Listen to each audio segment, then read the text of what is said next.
Hi ಎಲ್ರಿಗೂ ನಮಸ್ಕಾರ. Welcome back to Shalini Gowda Kannada vlogs. ಎಲ್ಲರೂ ಹೇಗಿದ್ದೀರಾ? ಎಲ್ಲರೂ ಚೆನ್ನಾಗಿದ್ದೀರಾ ಅಂತ ಅಂದ್ಕೊಂಡಿದ್ದೀನಿ. ಇದು ಹಬ್ಬ, ಸಂಕ್ರಾಂತಿ ಹಬ್ಬ ಐತಲ್ಲ, ಅದರ ಹಿಂದಿನ ವ್ಲಾಗು. ಹಿಂದಿನ ದಿನ ಎಲ್ಲ ಮನೆ ಕ್ಲೀನ್ ಮಾಡ್ಕೊತಾ ಇದ್ದೆ.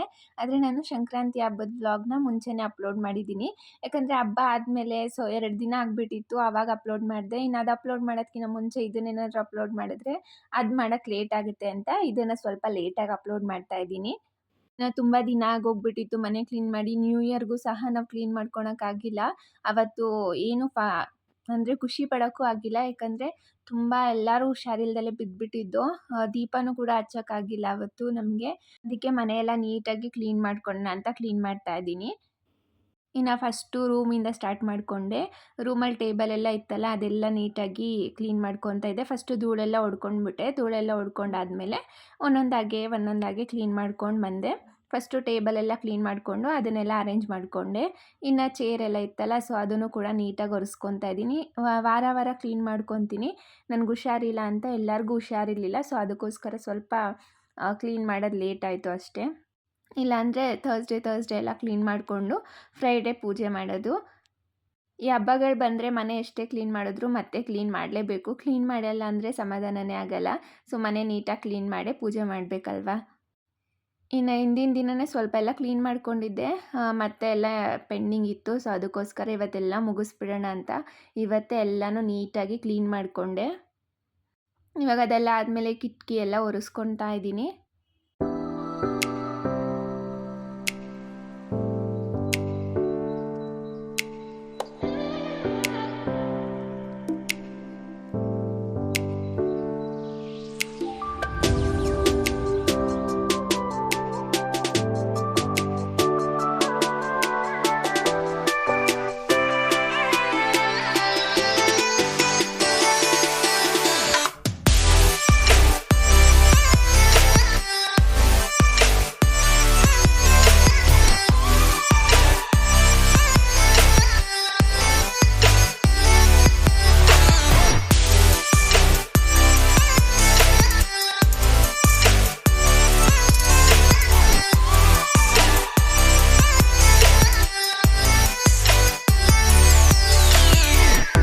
ಇನ್ನು ರೂಮೆಲ್ಲ ಕ್ಲೀನ್ ಮಾಡ್ಕೊಂಡು ಬಂದೆ. ಅಷ್ಟರಲ್ಲಿ ಮಧ್ಯಾಹ್ನ ಆಗೋಗ್ಬಿಟ್ಟಿತ್ತು. ಇನ್ನು ಮಧ್ಯಾಹ್ನ ಊಟ ಮಾಡೋಣ ಅಂತ ಚಪಾತಿ ಮಾಡ್ಕೊತಾ ಇದ್ದೆ. ಬೆಳಿಗ್ಗೆ ತಿಂಡಿಗೆ ಚಪಾತಿ ಮಾಡಿದ್ದೆ. ಸೊ ಅದನ್ನೇ ಮಧ್ಯಾಹ್ನ ನಾನು ನಮ್ಮ ಅತ್ತೆ ತಿಂದ್ಕೊಂಡು ಮತ್ತೆ ಏನು ಮಧ್ಯಾಹ್ನ ಅಡುಗೆ ಮಾಡೋದು ಅಂತ. ಯಾಕಂದರೆ ಕೆಲಸ ಮಾಡ್ತಾ ಇದ್ನಲ್ಲ, ಅಡುಗೆ ಮಾಡೋಕ್ಕಾಗಲ್ಲ. ಬೆಳಿಗ್ಗೆ ಏನು ಮಾಡಿರ್ತೀನೋ ಅದನ್ನೇ ತಿನ್ಕೊಳ್ತೀವಿ ಮಧ್ಯಾಹ್ನ. ಕೆಲಸ ಇಲ್ಲ ಅಂದರೆ ಟೈಮ್ ಇದ್ದರೆ ಮಾಡ್ಬೋದು. ಈ ಮನೆ ಕ್ಲೀನ್ ಮಾಡಿಕೊಂಡು ಅಡುಗೆ ಮಾಡ್ಕೊಳಕ್ಕಾಗಲ್ಲ. ಅದಕ್ಕೆ ಬೆಳಿಗ್ಗೆ ಒಂದೇ ಸತಿನೇ ಮಾಡಿಟ್ಬಿಡ್ತೀನಿ. ಆವಾಗ ಈಸಿ ಆಗುತ್ತಲ್ವಾ ಊಟ ಮಾಡ್ಕೊಳಕ್ಕೆ ಅಂತ. ಇನ್ನು ನಮ್ಮ ಅತ್ತೆಗೂ ಕೊಟ್ಟು ನಾನು ಊಟ ಮಾಡ್ಕೊತೀನಿ. ಇನ್ನು ಊಟ ಎಲ್ಲ ಮುಗಿಸ್ಕೊಂಡು ಇವಾಗ ಹಾಲ್ ಕ್ಲೀನ್ ಮಾಡೋಕ್ಕೆ ಬಂದೆ. ಹಾಲಲ್ಲಿ ಮೇಲ್ಗಡೆ ಇದ್ದಿದ್ದೆಲ್ಲನೂ ಕೂಡ ಕೆಳಗಡೆ ಇಳಿಸ್ಕೊಂಡೆ. ನೋಡಿ ಮೇಲ್ಗಡೆ ಇಷ್ಟು ಇಟ್ಟಿದ್ದೀವಿ. ಇದೆಲ್ಲ ಬಾಟಲ್ ಪೇಂಟಿಂಗ್ ಎಲ್ಲ ಮಾಡಿದ್ದೆ ನಾನು. ಸೊ ಅದನ್ನೆಲ್ಲ ನೋಡಿ, ನನಗೆ ಬಾಟಲ್ ಪೇಂಟಿಂಗ್ ಅಂದರೆ ತುಂಬ ಇಷ್ಟ. ಸೊ ಮಾಡ್ತಾಯಿದ್ದೆ ಆವಾಗ. ಇವಾಗ ಟೈಮ್ ಇಲ್ಲ ಅಂತ ಏನೂ ಮಾಡೇ ಇಲ್ಲ. ಇದೆಲ್ಲ ಆವಾಗ ಮಾಡಿಟ್ಟಿದ್ದು. ಸೊ ಇಲ್ಲಿದ್ದೆಲ್ಲನೂ ಕೂಡ ಒಂದೇ ಸತಿ ಕೆಳಗೆ ಇಳಿಸ್ಕೊಂಡೆ. ಕೆಳಗೆಲ್ಲ ಇಳಿಸ್ಕೊಂಡು ಧೂಳೆಲ್ಲ ಹೊಡ್ಕೊಂಡು ಎಲ್ಲನೂ ಕೂಡ ನೀಟಾಗಿ ಆರ್ಗನೈಸ್ ಮಾಡಿದೆ. ಇನ್ನು ಚಿಕ್ಕ ಚಿಕ್ಕ ಪ್ಲ್ಯಾಂಟ್ಸ್ ಎಲ್ಲ ತರಿಸಿದ್ದೆ ಮೀಶೋಯಿಂದ. ಇನ್ನು ಅದನ್ನು ಕೂಡ ಇಡೋಣ ಅಂತ ಇಟ್ಟೆ. ಅದೊಂಥರ ಖಾಲಿ ಖಾಲಿ ಕಾಣ್ತಾ ಇತ್ತು. ಅದಕ್ಕೆ ಸ್ವಲ್ಪ ಕಣ್ಣು, ಮೂಗು, ಬಾಯಿ ಎಲ್ಲ ಬರೆಯೋಣ ಅಂತ ಅದಕ್ಕೆ ನೀಟಾಗಿ ಬರೀತಾ ಇದ್ದೆ. ಆ ಥರ ಇಟ್ಟರೆ ಒಂಚೂರು ಚೆನ್ನಾಗಿ ಕಾಣುತ್ತೆ ಅಂತ ಅದನ್ನು ಮಾಡ್ತಾಯಿದ್ದೆ.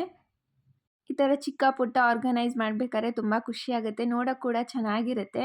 ಅದಕ್ಕೆ ನಮ್ಗೆ ಎಷ್ಟಾಗುತ್ತೋ ಅಷ್ಟು ನೀಟಾಗಿ ಇಟ್ಕೊತಾ ಇರ್ತೀನಿ. ಮತ್ತು ಏನಾಗುತ್ತೋ ಅದನ್ನು ನೀಟಾಗಿ ಅರೇಂಜ್ ಮಾಡಿಕೊಂಡು ನೀಟಾಗಿ ಆರ್ಗನೈಸ್ ಮಾಡ್ಕೊಳ್ಬೇಕು. ಆವಾಗ ಮನೆಯೂ ಕೂಡ ತುಂಬ ಚೆನ್ನಾಗಿ ಕಾಣಿಸುತ್ತೆ. ಮನೆ ಕ್ಲೀನಾಗಿದ್ದರೆ ಮನಸ್ಸು ಕೂಡ ಕ್ಲೀನಾಗಿದ್ದಂಗೆ ಅಲ್ವಾ. ನೋಡಿ ಈ ಥರ ಬರ್ಕೊಂಡೆ. ಸೊ ಇದೊಂದು ಸ್ವಲ್ಪ ಚೆನ್ನಾಗಿ ಕಾಣ್ತಾ ಇತ್ತು. ಇನ್ನೊಂದಕ್ಕೆ ಫ್ಲವರ್ ಡ್ರಾ ಮಾಡಿಟ್ಟೆ. ಸೊ ಪ್ಲೇನಾಗಿರೋದಕ್ಕಿಂತ ಈ ಥರ ಇದ್ದರೆ ಒಂದು ಸ್ವಲ್ಪ ಚೆನ್ನಾಗಿ ಕಾಣುತ್ತೆ ಅಂತ. ಅದೆಷ್ಟು ದಿನ ಇರುತ್ತೋ ಗೊತ್ತಿಲ್ಲ. ಒರೆಸ್ತಾ ಹೋಗ್ತಾ ಇದ್ದರೆ ಹಂಗೆ ಹೋಗಿಬಿಡುತ್ತೆ. ಹೋದಂಗೆಲ್ಲ ಬರೆದಿಡ್ಬೇಕಷ್ಟೆ. ಇನ್ನು ನೋಡಿ ಫೈನಲ್ ಆಗಿ ಈ ಥರ ಎಲ್ಲ ನೀಟಾಗಿ ಕ್ಲೀನ್ ಮಾಡಿಕೊಂಡೆ. ಈ ಸತಿ ಅಂತೂ ತುಂಬ ಧೂಳು ಕೂತಿತ್ತು. ಸೊ ಎಲ್ಲನೂ ನೀಟಾಗಿ ಎಲ್ಲ ಎತ್ತಿಟ್ಟು ನೀಟಾಗಿ ಕ್ಲೀನ್ ಮಾಡಿಕೊಂಡು ಆರ್ಗನೈಸ್ ಮಾಡಿಕೊಂಡೆ. ಹೇಗೆ ಕಾಣ್ತಾ ಇದೆ ಅಂತ ಕಮೆಂಟ್ ಮಾಡಿ.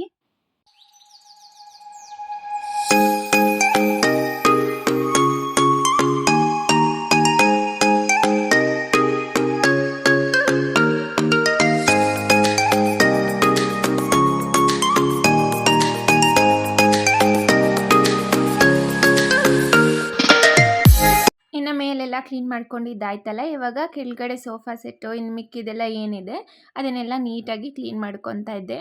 ಸೋಫಾನೆಲ್ಲ ಆವಾಗವಾಗ ಒರೆಸ್ಕೊತಾ ಇರ್ತೀವಿ. ಯಾವಾಗ ಮನೆ ಕ್ಲೀನ್ ಮಾಡ್ತೀನಲ್ವಾ, ಆವಾಗ ನೀರಲ್ಲಿ ಒರೆಸ್ಕೊತಾ ಇರ್ತೀನಿ. ಆವಾಗ ನೀಟಾಗಿ ಕ್ಲೀನ್ ಆಗುತ್ತೆ. ಇನ್ನು ಕೆಳಗಡೆ ಎಲ್ಲ ಧೂಳು ಕೂತ್ಕೊಂಡಿರುತ್ತೆ ಸ್ವಲ್ಪ. ಇನ್ನು ಅದನ್ನು ಕೂಡ ಈ ಥರ ಕೆಳಗಡೆ ಹಾಕಿದ್ರೆ ಎಲ್ಲನೂ ಧೂಳೆಲ್ಲ ಒಡ್ಕೊಂಡು ಅದನ್ನು ಒರೆಸ್ಕೊಳ್ಬೋದು. ಧೂಳು ಒಂದೊಂದ್ಸತಿ ಎಲ್ಲೆಲ್ಲಿರುತ್ತೆ ಅಂತಲೇ ಕಾಣಿಸಲ್ಲ. ಅದಕ್ಕೆ ನೀಟಾಗಿ ಕ್ಲೀನ್ ಮಾಡಿಕೊಂಡ್ರೆ ಎಲ್ಲಿನೂ ಕೂಡ ಧೂಳಿರಲ್ಲ ಅಷ್ಟೊಂದು. ನಮ್ಮದು ರೋಡ್ ಸೈಡ್ ಮನೆ ಅಲ್ಲ, ಆದ್ರೂ ತುಂಬ ಧೂಳು ಕೂತ್ಕೊಳ್ಳುತ್ತೆ. ಅದಕ್ಕೆ ಅವಾಗವಾಗ ಕ್ಲೀನ್ ಮಾಡ್ಕೊತಾನೆ ಇರ್ತೀನಿ. ಇನ್ನು ನೀಟಾಗಿ ಸೋಫಾ ಸೆಟ್ಟೆಲ್ಲ ಒರೆಸ್ಕೊಂಡೆ. ಇನ್ನು ಒರೆಸ್ಕೊಂಡಾದ್ಮೇಲೆ ಇನ್ನು ಸೋಫಾ ಸೆಟ್‌ನ ಕೆಳಗೆ ಇಡಬೇಕಲ್ವಾ, ಅದಕ್ಕೆ ಕೆಳಗಡೆ ನೆಲನೂ ಕೂಡ ಒರೆಸ್ಕೊಂಡಿದ್ದಾಯಿತು. ಈ ನೆಲ ಎಲ್ಲ ಒರೆಸ್ಕೊಂಡ್ಮೇಲೆ ಮೇಲ್ಗಡೆ ಸೋಫಾ ಸೆಟ್‌ನ ಕ್ಲೀನ್ ಮಾಡಿಕೊಂಡೆ.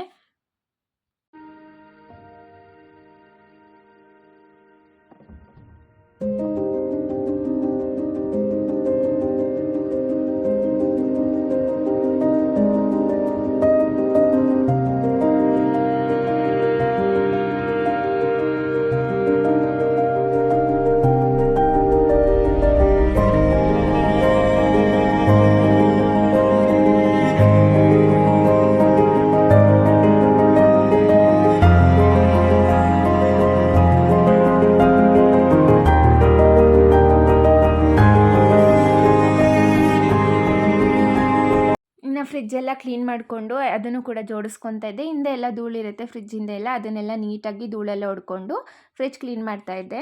ಇನ್ನು ಟಿವಿ ಯೂನಿಟ್ ಹತ್ರನೂ ಸ್ವಲ್ಪ ಎಲ್ಲ ನೀಟಾಗಿ ಕ್ಲೀನ್ ಮಾಡಬೇಕಾಗಿತ್ತು ಡ್ರಾಯರ್ಸ್‌ನ, ಅದನ್ನು ಕೂಡ ನೀಟಾಗಿ ಕ್ಲೀನ್ ಮಾಡ್ತಾ ಇದ್ದೆ.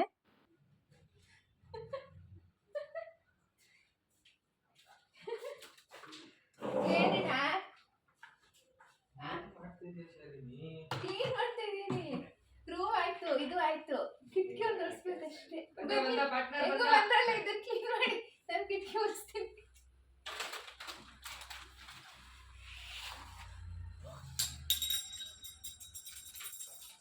ಇವಾಗ ಕರೆಕ್ಟಿಗೆ ನನ್ನ ಮೈದ್ನ ಬಂದರು. ಸೊ ಇವಾಗ ಅವ್ರಿಗೆ ಇದನ್ನ ಕ್ಲೀನ್ ಮಾಡಕ್ಕೆ ಬಿಟ್ಟೆ. ಅವ್ರು ಬಂದಿದ ತಕ್ಷಣ ಫುಲ್ ಖುಷಿಯಾಗ್ಬಿಡ್ತು. ಯಾಕಂದರೆ ಅವರೇ ನನಗೆ ಜಾಸ್ತಿ ಹೆಲ್ಪ್ ಮಾಡೋದಲ್ವಾ, ಅದನ್ನೆಲ್ಲ ಕ್ಲೀನ್ ಮಾಡಿಕೊಡ್ತಾರೆ ಇವಾಗ. ನಾನು ಈ ಕಡೆ ಎಲ್ಲ ಕ್ಲೀನ್ ಮಾಡ್ಕೊಡೋಣ ಅಂತ ಅವ್ರಿಗೆ ಹೇಳಿದೆ. ಹೆಂಗೂ ಬಂದ್ರಲ್ವಾ, ಇವಾಗ ಕ್ಲೀನ್ ಮಾಡಿಬಿಡಿ ನೀವೇ, ನಾನು ಮಿಕ್ಕಿದ ಕೆಲಸ ಮಾಡ್ಕೋತೀನಿ ಅಂತ. ಅವರು ಸರಿ ಬಾ ನಾನು ಕ್ಲೀನ್ ಮಾಡ್ತೀನಿ ಅಂತ. ಇನ್ನು ಅವರು ಆ ಕಡೆ ಕ್ಲೀನ್ ಮಾಡಕ್ಕೆ ಹೋದರು. ಇನ್ನು ನಾನು ಕಿಟಕಿ ಒಂದು ಬಾಕಿ ಇತ್ತು, ಎಲ್ಲನೂ ಕ್ಲೀನ್ ಮಾಡ್ಕೊಂಡ್ಬಿಟ್ಟಿದ್ದೆ. ಇನ್ನು ಕಿಟಕಿ ಒಂದಿತ್ತು ಅಂತ ಇವಾಗ ಅದನ್ನು ಕೂಡ ನೀಟಾಗಿ ಕ್ಲೀನ್ ಮಾಡ್ಕೊತಾ ಇದ್ದೀನಿ. ಫಸ್ಟು ಧೂಳೆಲ್ಲ ಹೊಡ್ಕೊಂಡು ಆಮೇಲೆ ನೀಟಾಗಿ ಒರೆಸ್ಕೊತಾ ಇದ್ದೀನಿ. ಇನ್ನು ಕಿಟಕಿ ಎಲ್ಲ ಒರೆಸ್ಕೊಂಡಾದ್ಮೇಲೆ ಹಾಲಲ್ಲಿ ದಿವಾನ್ ಕಾಟ್ ಹಾಕಿದ್ದೀವಲ್ಲ, ಇನ್ನು ಅದನ್ನು ಕೂಡ ನೀಟಾಗಿ ಎಲ್ಲ ಕ್ಲೀನ್ ಮಾಡ್ಕೊಳ್ಬೇಕು. ಈ ದಿವಾನ್ ಕಾಟ್ ಮೇಲಿರೋ ಬೆಡ್ ಎಲ್ಲನೂ ಎತ್ತಿ ಅದೆಲ್ಲ ಕ್ಲೀನ್ ಮಾಡ್ಕೊಳ್ಬೇಕು. ಫುಲ್ ಎಲ್ಲ ಕ್ಲೀನ್ ಮಾಡ್ತಾಯಿದ್ದೀವಿ ಅಂದಮೇಲೆ ನೀಟಾಗಿ ಕ್ಲೀನ್ ಮಾಡಬೇಕಲ್ವ, ಆವಾಗೇ ಮನಸ್ಸಿಗೆ ಕೂಡ ಸಮಾಧಾನ ಆಗುತ್ತೆ. ಅದಕ್ಕೆ ಇವಾಗ ಹಾಸಿಗೆ ಎಲ್ಲ ನೀಟಾಗಿ ಒದ್ರುಕೊಂಡು ಇವಾಗ ಎಲ್ಲ ಧೂಳೆಲ್ಲ ಇರುತ್ತಲ್ಲ, ಇಲ್ಲೂ ಕೆಳಗಡೆ ಸ್ವಲ್ಪ ಸ್ವಲ್ಪ ಧೂಳಿರುತ್ತೆ, ನಮಗೆ ಗೊತ್ತಾಗಲ್ಲ ಅಷ್ಟೇ. ಇನ್ನು ಅದನ್ನೆಲ್ಲ ನೀಟಾಗಿ ಕ್ಲೀನ್ ಮಾಡ್ಕೊತಾ ಇದ್ದೀನಿ. ಇನ್ನು ಮಂಚ ಎಲ್ಲ ನೀಟಾಗಿ ತ್ಯಾವದ ಬಟ್ಟೆಯಲ್ಲಿ ಒರೆಸ್ಕೊಂಡು ಇನ್ನೆಲ್ಲನೂ ನೀಟಾಗಿ ಹಾಕ್ತಾಯಿದ್ದೀನಿ. ಅದೇ ಬೆಡ್ಶೀಟ್ ಹಾಕ್ತಾಯಿದ್ದೀನಿ, ಯಾಕಂದರೆ ಇವಾಗ ನಾಳೆ ತೆಗಿಬೇಕು ಬೆಡ್ಶೀಟ್ಗಳೆಲ್ಲ ಸಪ್ರೇಟಾಗಿ ಒಂದಿನ. ಅದಕ್ಕೆ ಇದನ್ನೇ ನಾವು ಇನ್ನೂ ಹಾಕಿ 2 ಡೇಸ್ ಆಗಿತ್ತಷ್ಟೇ. ಸೊ ಅದಕ್ಕೆ ಆಮೇಲೆ ತೆಗೆಯೋಣ ಅಂತ ಇವಾಗ ಬೆಡ್ಶೀಟ್ ಎಲ್ಲ ಅದನ್ನೇ ಹಾಕ್ತಾಯಿದ್ದೀನಿ. ಇನ್ನು ಈ ಕಡೆ ನಾನು ಕ್ಲೀನ್ ಮಾಡ್ಕೊಳ್ಬೇಕಾದ್ರೆ ನನ್ನ ಮೈದ್ನವರು ಅದನ್ನು ಕ್ಲೀನ್ ಮಾಡ್ತಾಯಿದ್ರು. ಹೇಳಿದ್ನಲ್ಲ, ನಾನು ಕ್ಲೀನ್ ಮಾಡೋಕ್ಕೆ ಶುರು ಮಾಡಿದೆ, ಅಷ್ಟರಲ್ಲಿ ಅವ್ರು ಬಂದರು. ಯಾಕಂದರೆ ಇದು ತುಂಬ ಟೈಮ್ ಹಿಡಿಯುತ್ತೆ ಕ್ಲೀನ್ ಮಾಡೋಕ್ಕೆ. ಸೊ ಅರ್ಜೆಂಟಿಗೆ ಎಲ್ಲನೂ ಅಲ್ಲೇ ಹಾಕ್ಬಿಟ್ಟಿರ್ತೀವಿ. ಇನ್ನು ಅದನ್ನು ನೀಟ್ ಮಾಡಬೇಕಾದ್ರೆ ಗೊತ್ತಾಗಿರುತ್ತೆ ಅದರಲ್ಲಿ ಎಷ್ಟು ವೇಸ್ಟ್ ಇದೆ ಅಂತ. ಸೊ ಅದಕ್ಕೋಸ್ಕರ ಅವ್ರಿಗೆ ಕ್ಲೀನ್ ಮಾಡೋಕ್ಕೆ ಬಿಟ್ಟೆ. ನಾರ್ಮಲಾಗಿ ಯಾವಾಗಲೂ ಅದನ್ನು ಅವರೇ ಕ್ಲೀನ್ ಮಾಡ್ತಾರೆ. ಇನ್ನು ಅವರು ಆ ಕಡೆ ಕ್ಲೀನ್ ಮಾಡ್ಕೊತಾ ಇದ್ರು. ನಾನು ನನ್ನ ಕೆಲಸ ಏನೇನಿದೆ ಇನ್ನೊಂದು ಸ್ವಲ್ಪ ಎಲ್ಲ ಕೆಲಸ ಇತ್ತು. ಸೊ ಅದಕ್ಕೋಸ್ಕರ ಅದನ್ನೆಲ್ಲ ಕ್ಲೀನ್ ಮಾಡ್ಕೊತಾ ಇದ್ದೆ. ಇನ್ನೆಲ್ಲ ಕ್ಲೀನ್ ಮಾಡಾದಮೇಲೆ ಕರ್ಟನ್ ಹಾಕ್ತಾಯಿದ್ದೆ. ಈ ಕಡೆ ಕರ್ಟನ್ನು ಕೂಡ ಬೆಳಿಗ್ಗೆನೇ ಒಗ್ದಾಕ್ಬಿಟ್ಟಿದ್ದೆ. ವಾಷಿಂಗ್ ಮಿಷಿನಲ್ಲಿ ಅಲ್ವಾ ಹಾಕೋದು, ಒಗ್ದಾಕ್ಬಿಟ್ಟಿದ್ದೆ. ಅದು ಮಧ್ಯಾಹ್ನ ಅಷ್ಟರಲ್ಲಿ ಒಣಕೊಂಡ್ಬಿಟ್ಟಿತ್ತು. ಇನ್ನು ಇವಾಗ ಅದನ್ನು ಕೂಡ ಹಾಕ್ತಾಯಿದ್ದೀನಿ. ಇನ್ನು ಇವಾಗ ಕರ್ಟನ್ ಎಲ್ಲ ಹಾಕಿದ್ಮೇಲೆ ನೀಟಾಗಿ ಒಂದು ಕಡೆಯಿಂದ ಮನೆ ಎಲ್ಲ ಗುಡಿಸ್ಕೊಂಡು ಬರಬೇಕು. ಸೊ ಅದಕ್ಕೆ ಇವಾಗ ಎಲ್ಲ ಕೆಲಸ ಆಯಿತು. ಹಾಲು ಮತ್ತು 2 ರೂಮ್ಗಳಾಯಿತು. ಇನ್ನು ಕಿಚನ್ ಒಂದು ಬಾಕಿ ಇದೆ ಅಷ್ಟೇ. ಅದಕ್ಕೆ ಫಸ್ಟ್ ಇವಾಗ ಕಸ ಗುಡಿಸ್ಕೊಂಡು ಬಿಡೋಣ ಅಂತ ಕಸ ಗುಡಿಸ್ಕೊತಾ ಇದ್ದೀನಿ. ನೋಡಿ ಎಷ್ಟು ಕಸ ಬಂದಿದೆ ಅಂತ. ಅದಕ್ಕೆ ಕ್ಲೀನ್ ಮಾಡ್ಕೊತಾ ಇರಬೇಕು ಅವಾಗವಾಗ. ಸೊ ವಾರ ಕ್ಲೀನ್ ಮಾಡ್ಕೊತಾ ಇದ್ದೆ. ಇವಾಗ ಸ್ವಲ್ಪ ಲೇಟ್ ಆಯ್ತಲ್ವ, ಅದಕ್ಕೆ ಒಂದು ಸ್ವಲ್ಪ ಜಾಸ್ತಿನೇ ಇದೆ. ಇನ್ನು ಮನೆ ಎಲ್ಲ ಗುಡಿಸ್ಕೊಂಡು ಒರೆಸ್ಕೊತಾ ಇದ್ದೀನಿ. ಮನೆಯೆಲ್ಲ ಒರೆಸ್ಕೊಂಡಾದ್ಮೇಲೆ ಮ್ಯಾಟ್ಗಳೆಲ್ಲ ಇದ್ವಲ್ಲ, ಇವಾಗ ಅದನ್ನೆಲ್ಲ ಹಾಕ್ಕೊಂಡು ಒಂದೊಂದೇ ರೂಮ್ಗೆಲ್ಲ ಗುಡಿಸಿದ್ಮೇಲೆ ಅದನ್ನೆಲ್ಲ ಒರೆಸ್ಕೊಂಡು ಅಲ್ಲಲ್ಲೇ ನೀಟ್ ಮಾಡ್ಕೊಂಡು ಬಿಡ್ತೀನಿ. ಸೊ ರೂಮ್ಗಳೆಲ್ಲ ಆಗಿತ್ತು. ಇನ್ನು ಹಾಲ್ ಒಂದೇ ಇತ್ತಲ್ವ, ಅದಕ್ಕೆ ಹಾಲನ್ನು ಗುಡಿಸ್ಕೊಂಡು ಒರೆಸ್ಕೊಂಡು ಮ್ಯಾಟೆಲ್ಲ ಹಾಕ್ಕೊಂಡು ನೀಟಾಗಿ ರೆಡಿ ಮಾಡಿಕೊಂಡೆ. ಇನ್ನು ನಮ್ಮ ಅತ್ತೆ ಹೇರ್ ಕಟ್ ಕೂಡ ಹೋಗಬೇಕಾಗಿತ್ತು, ಅದಕ್ಕೆ ಹೋಗಿ ಬಂದು ಇನ್ನು ಕಿಚನ್ ಎಲ್ಲ ಕ್ಲೀನ್ ಮಾಡಬೇಕಾಗಿತ್ತು. ಕಿಚನ್ ಒಂದೇ ಇನ್ನು ಬಾಕಿ ಇದ್ದಿದ್ದು. ಇನ್ನು ಎಲ್ಲನೂ ಕೂಡ ಹೇಗೇಗೋ ಇತ್ತು ಪಾತ್ರೆ ಎಲ್ಲ. ಸೊ ಅದನ್ನೆಲ್ಲ ತೆಗೆದು ಅದನ್ನೆಲ್ಲ ಒರೆಸ್ಕೊಳ್ಬೇಕು ನೋಡಿ ಹೇಗಿದೆ ಅಂತ. ಸೊ ಇವಾಗ ಹೀಗಿರೋದನ್ನು ನೀಟಾಗಿ ಕ್ಲೀನ್ ಮಾಡಬೇಕು. ಸೊ ಕ್ಲೀನ್ ಮಾಡೋಷ್ಟೊತ್ತಿಗೆ ನಾನು ಕೂಡ ತಲೆಗೆ ಮೆಹಂದಿ ಎಲ್ಲ ಹಚ್ಕೊಂಡಿದ್ದೆ. ಸೊ ಫಂಕ್ಷನ್ಗೆ ಹೋಗಬೇಕಾಗಿತ್ತು, ಅದಕ್ಕೋಸ್ಕರ ಮೆಹಂದಿ ಎಲ್ಲ ಹಚ್ಕೊಳ್ಳೋಣ ಅಂತ ಮೆಹಂದಿ ಹಚ್ಕೊಂಡಿದ್ದೆ. ಕ್ಲೀನ್ ಮಾಡೋಕ್ಕೆ ಇದನ್ನು ಒಂದು 2-3 ಅವರ್ಸ್ ಆದರೂ ಹಿಡಿಯುತ್ತೆ ಅಂತ ಅಂದ್ಕೊಂಡೆ, ಆದರೆ ಇನ್ನೂ ಜಾಸ್ತಿನೇ ಟೈಮ್ ಆಗೋಯಿತು. ಕಿಚನಿಗೆ ಬಂದರೆ ಟೈಮ್ ಹೋಗೋದೇ ಗೊತ್ತಾಗಲ್ಲ. ನಾನು 1 ಅವರ್, 1 1/2 ಅವರಲ್ಲಿ ಆಗುತ್ತೆ ಅಂತ ಹಚ್ಕೊಂಡ್ಬಿಟ್ಟೆ ಮೆಹಂದಿನ. ಆದರೆ ತುಂಬ ಅಂದರೆ ತುಂಬ ಲೇಟಾಗೋಯಿತು. ಇವಾಗ ನೀಟಾಗಿ ಕೆಳಗಡೆ ಎಲ್ಲ ಒರೆಸ್ಕೊಂಡು ಎಲ್ಲನೂ ಕೂಡ ಹಾಗೆ ಆರ್ಗನೈಸ್ ಮಾಡಿಕೊಂಡು ಜೋಡಿಸ್ಕೊಂಡು ಬಿಡ್ತೀನಿ.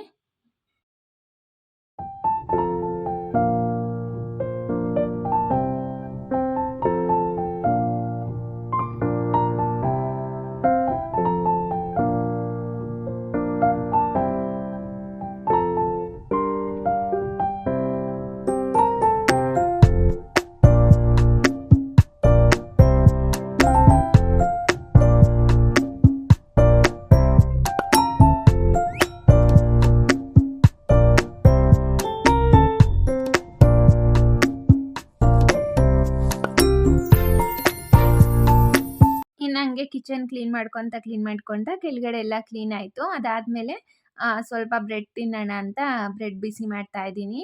ನನಗೆ ಸ್ಯಾಂಡ್ವಿಚ್ ಮಾಡಿಕೊಂಡೆ, ಹಾಗೆ ಬರೀ ಈರುಳ್ಳಿ ಟೊಮೆಟೊ ಎಲ್ಲ ಹಾಕ್ಕೊಂಡು ಮಾಡಿಕೊಂಡೆ. ಇನ್ನು ನನ್ನ ಹಸ್ಬೆಂಡ್ಗೂ ಮತ್ತು ನಮ್ಮ ಅತ್ತೆಗೂ ಬನ್ನು ಮತ್ತು ಸಾರಿತ್ತು. ಸೊ ಅವರು ಸಾರಲ್ಲಿ ತಿಂತೀನಿ ಅಂದರು, ಅದಕ್ಕೆ ಅದನ್ನು ಕೂಡ ಹಾಕ್ಕೊಟ್ಟೆ. ಇನ್ನು ಅದೆಲ್ಲ ಹಾಕ್ಕೊಟ್ಮೇಲೆ ಇನ್ನೊಂದೇ ಒಂದು ಬ್ಯಾಲೆನ್ಸ್ ಇತ್ತು. ಸೊ ಸ್ಟೋರ್ ಮಾಡಿ ಇಟ್ಕೊಂಡಿರ್ತೀನಿ, ಯಾವ್ದ್ಯಾವ್ದು ಎಕ್ಸ್ಟ್ರಾ ಇರುತ್ತೆ. ಇನ್ನು ಅದನ್ನೆಲ್ಲ ನೀಟ್ ಮಾಡಿಕೊಂಡು ಕೆಳಗಡೆ ಎಲ್ಲ ಕ್ಲೀನಾಗಿ ನಾರಲ್ಲಿ ಉಜ್ಕೊಂಡು ಇವಾಗ ಅದನ್ನು ಒರೆಸ್ಕೊತೀನಿ. ಆವಾಗ ನೀಟಾಗಿರುತ್ತೆ. ಇನ್ನು ಮೇಲ್ಗಡೆ ಏನೂ ಕ್ಲೀನ್ ಮಾಡ್ಕೊಂಡಿರಲಿಲ್ಲ. ಫಸ್ಟು ಕೆಳಗಡೆ ಎಲ್ಲ ಕ್ಲೀನ್ ಮಾಡಿಕೊಂಡ್ರೆ ಮೇಲೆ ಆರಾಮಾಗಿ ಕ್ಲೀನ್ ಮಾಡ್ಕೊಳ್ಬೋದು ಅಂತ ಇವಾಗ ಫಸ್ಟು ಕೆಳಗಡೆ ಎಲ್ಲ ನೀಟಾಗಿ ಒರೆಸ್ಕೊಳ್ತಾ ಇದ್ದೀನಿ. ಇನ್ನು ಗೋಡೆ ಮೇಲೂ ಸ್ವಲ್ಪ ಏನಾದರೂ ಬಿದ್ದಿರುತ್ತಲ್ವ, ಸೊ ಅದನ್ನು ನೀಟಾಗಿ ಒರೆಸ್ಕೊಂಡ್ರೆ ಅದು ಕೂಡ ನೀಟಾಗಿ ಕಾಣುತ್ತೆ. ಇನ್ನು ಕೆಳಗಡೆ ಎಲ್ಲ ಮುಗೀತು. ಸೊ ಇಲ್ಲೂ ಕೂಡ ಕ್ಲೀನ್ ಮಾಡ್ಕೊತಾ ಇದ್ದೀವಿ. ಇವಾಗ ಬಾಕ್ಸ್ಗಳೆಲ್ಲ ಇತ್ತು, ಬಾಕ್ಸ್ಗಳೆಲ್ಲ ಒಳಗಡೆ ಇರೋದೆಲ್ಲ ಕ್ಲೀನ್ ಮಾಡ್ಕೊಂಡಿಲ್ಲ, ಯಾಕಂದರೆ ಅದನ್ನೆಲ್ಲ ಕ್ಲೀನ್ ಮಾಡಿ ಇಟ್ಕೊಂಡಿದ್ದೆ. ಅದಕ್ಕೋಸ್ಕರ ಇವಾಗ ಹಾಗೆ ಮೇಲೆ ಬಾಕ್ಸ್ಗಳೆಲ್ಲ ಒರೆಸ್ಕೊಳ್ಳೋಣ ಅಂತ ನೀಟಾಗಿ ಅದನ್ನೆಲ್ಲ ತೆಗೆದು ಸ್ಟ್ಯಾಂಡನ್ನ ಇವಾಗ ಒರೆಸ್ಕೊತಾ ಇದ್ದೀನಿ. ಎಲ್ಲನೂ ನೀಟಾಗಿ ಒರೆಸ್ಕೊಂಡು ಹಾಗೆ ಇಟ್ಕೋತೀನಿ.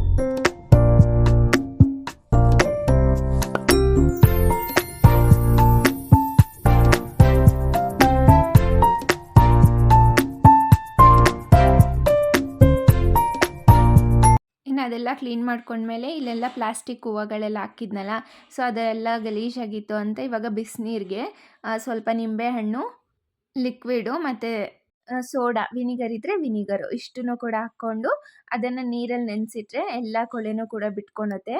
ಸೊ ಅದಕ್ಕೋಸ್ಕರ ಇವಾಗ ಅದನ್ನು ಕೂಡ ರೆಡಿ ಮಾಡ್ಕೊತಾ ಇದ್ದೀನಿ. ಕಿಚನಲ್ಲಿ ಅದನ್ನೆಲ್ಲ ಇಟ್ಕೊಂಡಿದ್ನಲ್ಲ, ಅದನ್ನು ಸ್ವಲ್ಪ ನೀಟಾಗಿರುತ್ತೆ ಅಂತ ಇವಾಗ ಸ್ವಲ್ಪ ಹೊತ್ತು ಎಲ್ಲ ಕ್ಲೀನ್ ಮಾಡೋ ಅಷ್ಟೊತ್ತಿಗೆ ಅದು ನೆಂದ್ಕೊಳ್ಳಿ ಅಂತ ಅದನ್ನು ಕೂಡ ನೆನೆಯೋಕ್ಕಿಟ್ಟೆ. ಇನ್ನು ಕಿಟಕಿ ಎಲ್ಲ ತುಂಬ ಜಿಡ್ಡಾಗಿ ಹೋಗ್ಬಿಟ್ಟಿತ್ತು, ಅದಕ್ಕೂ ಅಷ್ಟೇ ಬಿಸಿನೀರಿಗೆ ಲಿಕ್ವಿಡು, ನಿಂಬೆಹಣ್ಣು ಮತ್ತು ಸೋಡಾ ಎಲ್ಲ ಹಾಕ್ಕೊಂಡಿದ್ನಲ್ಲ, ಅದನ್ನೇ ಆ ನೀರನ್ನೇ ಸ್ವಲ್ಪ ತೊಗೊಂಡು ಇವಾಗ ಎಲ್ಲ ಸ್ಪ್ರೇ ಮಾಡಿಕೊಂಡು ನೀಟಾಗಿ ಕ್ಲೀನ್ ಮಾಡ್ಕೊತಾ ಇದ್ದೀನಿ. ಇನ್ನು ಈ ಕಡೆನೂ ಕೂಡ ಫುಲ್ಲು ಜಿಡ್ಡಾಗಿತ್ತು, ಸೊ ಅದನ್ನು ನೀಟಾಗಿ ಎಲ್ಲ ಸ್ಕ್ರಬ್ ಮಾಡಿಕೊಂಡು ಇವಾಗ ನೀಟಾಗಿ ಒರೆಸ್ಕೊಳ್ಬೇಕು, ಆವಾಗ ನೀಟಾಗಿ ಕಾಣಿಸುತ್ತೆ. ಇನ್ನು ಎಲ್ಲ ಒರೆಸ್ಕೊಂಡ್ಮೇಲೆ ಫಸ್ಟು ಒಂದು ಬಟ್ಟೆಯಲ್ಲಿ ಜಾಸ್ತಿ ನೀರು ತೊಗೊಂಡು ಒರೆಸ್ಕೊಂಡ್ಬಿಟ್ಟು ಆಮೇಲೆ ಬೇರೆ ಬಟ್ಟೆನ ಎಂಟ್ಕೊಂಡು ಒರೆಸ್ಕೊಬೇಕು, ಆವಾಗ ನೀಟಾಗಿ ಚೆನ್ನಾಗಿ ಕಾಣುತ್ತೆ. ಈಗ ಒಂದೊಂದು ಸೈಡೇ ಮಾಡ್ಕೊತಾ ಇದ್ದೀನಿ. ಯಾಕಂದರೆ ಎಲ್ಲಾನು ಒಂದೇ ಸತಿ ಎತ್ತಿದ್ರೆ ಇಕ್ಕಟ್ಟಾಗೋಗ್ಬಿಡುತ್ತೆ. ಸೊ, ಅದಕ್ಕೆ ಈ ಕಡೆ ಫಸ್ಟು ಕಿಟಕಿ ಎಲ್ಲ ಕ್ಲೀನ್ ಮಾಡಿಕೊಂಡು, ಅಲ್ಲಿ ಕೆಳಗಡೆ ಎಲ್ಲ ಕ್ಲೀನ್ ಮಾಡಿಕೊಂಡು ನೀಟಾಗಿ ಜೋಡಿಸ್ಕೊತಾ ಇದ್ದೀನಿ. ಇವಾಗ ಇದೊಂದು ಸ್ಟ್ಯಾಂಡ್ ಇತ್ತು. ಈ ಫ್ಲಿಪ್‌ಕಾರ್ಟಲ್ಲೆಲ್ಲ ಆರ್ಡರ್ ಮಾಡ್ತೀವಲ್ಲ, ಅವಾಗ ಬ್ಯಾಗ್ ಕೊಡ್ತಾರಲ್ಲ, ಸೊ ಅದನ್ನೇ ಯೂಸ್ ಮಾಡ್ಕೊಂಡು ಇವಾಗ ಅದಕ್ಕೆ ಇಡ್ತಾ ಇದ್ದೀನಿ. ಯಾಕಂದರೆ ಆ ಸ್ಟ್ಯಾಂಡ್ ಮೇಲೆ ಹಂಗೆ ಇಡೋಕ್ಕಾಗಲ್ಲ. ಅದ್ರ ಕೆಳಗಡೆ ಏನಾದರೂ ಇಟ್ಟೇ ಇಡಬೇಕು. ಸೊ, ಅದಕ್ಕೋಸ್ಕರ ಎಲ್ಲಾನು ಇಟ್ಟು ಎಲ್ಲ ಕ್ಲೀನ್ ಮಾಡ್ಕೊತಾ ಇದ್ದೀನಿ. ಇನ್ನೆಲ್ಲ ಕ್ಲೀನ್ ಮಾಡಿಕೊಂಡೆ ಕಿಚನ್ನ. ಜಾಸ್ತಿ ವೀಡಿಯೋ ಹಾಕೋಕ್ಕೋದ್ರೆ ಇನ್ನು ಕ್ಲೀನ್ ಮಾಡೋದೇ ಇರುತ್ತೆ ಅಂತ ನಾನು ಅರ್ಧ ಹಾಗೆ ಸ್ಕಿಪ್ ಮಾಡಿಬಿಟ್ಟೆ. ಇನ್ನು ನೋಡಿ ಎಲ್ಲ ತೊಳೆದಿರೋದು ಎಷ್ಟು ಚೆನ್ನಾಗಿ ಕಾಣ್ತಾ ಇದೆ ಅಂತ. ಸೊ, ಇವಾಗ ಫೈನಲ್ ಆಗಿ ಈ ಕಿಟಕಿ ಎಲ್ಲಾನು ಕ್ಲೀನ್ ಮಾಡಿಕೊಂಡು ಇವಾಗ ಈ ಥರ ಕಾಣಿಸ್ತಾ ಇದೆ ಕಿಚನ್ನು.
ಇವಾಗ ಫುಲ್ ಮನೆ ಕ್ಲೀನ್ ಆಯಿತು. ಇನ್ನು ನೆಕ್ಸ್ಟ್ ಡೇ ನಮ್ಮ ಅತ್ತೆ ಇದ್ದಾರಲ್ಲ, ಅವ್ರ ತಂಗಿ ಮನೆಗೆ ಹೋಗಿದ್ದು. ಸೊ, ಮಗುನೂ ಇತ್ತು. ಹಾಗೆ ಸುಮ್ಮನೆ ಮಾತಾಡ್ಸ್ಕೊಂಡು ಬರೋಣ ಅಂತ ಹೋಗಿದ್ದು. ಈ ಮಗುಗೆ 2.5 ತಿಂಗಳಷ್ಟೇ. ತುಂಬ ಕ್ಯೂಟ್ ಆಗಿತ್ತು ಹೆಣ್ಮಗು. ಸೊ, ಅದಕ್ಕೆ ನೋಡ್ಕೊಂಡು ಮಾತಾಡ್ಸ್ಕೊಂಡು ಬರೋಣ ಅಂತ ಹಾಗೆ ಸುಮ್ಮನೆ ಹೋಗಿದ್ದು. ಅತ್ತೆ ಹೇಳಿ ಅತ್ತೆ, ಪಪ್ಪು ಎಲ್ಲಿ? ಪಪ್ಪು ಎಲ್ಲಿ ರಾಜ?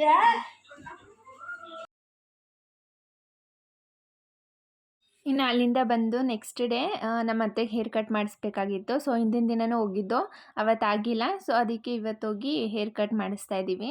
ಅವ್ರು ಮುಂಚೆ ಎಲ್ಲ ಈ ಥರನೇ ಶಾರ್ಟ್ ಹೇರ್ ಮಾಡಿಸ್ಕೊತಾ ಇದ್ರು. ಅದಕ್ಕೆ ಮನೇಲಿ ಎಲ್ಲರೂ ಮತ್ತೆ ಮಾಡಿಸ್ಕೊಳ್ಳಿ ಅಂತ ಹೇಳ್ತಾ ಇದ್ರು. ಅದಕ್ಕೆ ಇವಾಗ ಹೇಗೂ ಫಂಕ್ಷನ್ಗೆ ಹೋಗ್ತಾ ಇದ್ದೀವಲ್ಲ, ಹಾಗೆ ಹೇರ್ ಕಟ್ ಮಾಡಿಸ್ಕೊಳ್ಳೋಣ ಅಂತ ಅವರು ಕೂಡ ಹೇರ್ ಕಟ್ ಮಾಡಿಸ್ಕೊಂಡ್ರು.